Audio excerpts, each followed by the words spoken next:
We wanted to talk about some interesting things that are happening in the software world. And when we think about this idea of team workflows and company workflows and how we can support those with technology, that seems to have become a trend over many years, especially in the enterprise software world. So I'd love to hear from your perspective, what are business company workflows and why are they important in today's ever-changing world?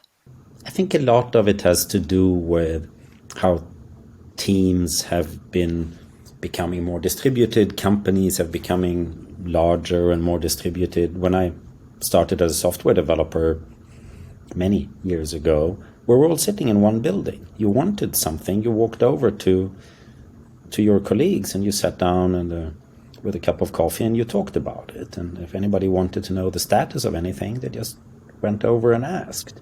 But we can't do this anymore, with people being all over the world and everywhere, with organizations getting larger and larger. Remember, software companies weren't that big back then. Now they're big. They're big organizations. The stuff we build is mission critical for our customers. We make promises that our customers build plans on. So it's a big responsibility, and we need to have some consistency in how we work. There's a lot of information being generated every day that needs to be captured.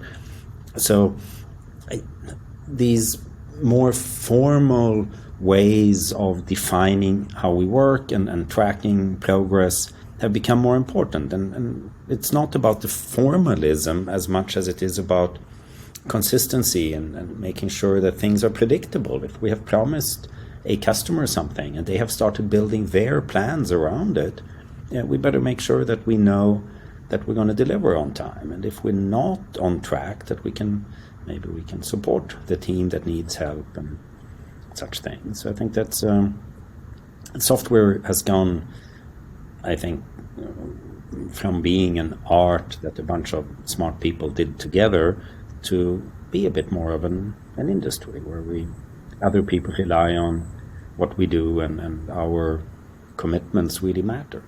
I think that's really insightful, Kai, and I agree. I think one of the things that's really changed in the last 20 years since you and I have been doing this is I think initially customers thought workflow was a way to take their process and institutionalize it. And more we're hearing customers say, I want the best practice as part of the process, and I want to shift towards that as well. And so we've really gone from this idea of, come in as and have software be something that's constructed to sort of automate the way I've always done things and make it a little bit easier.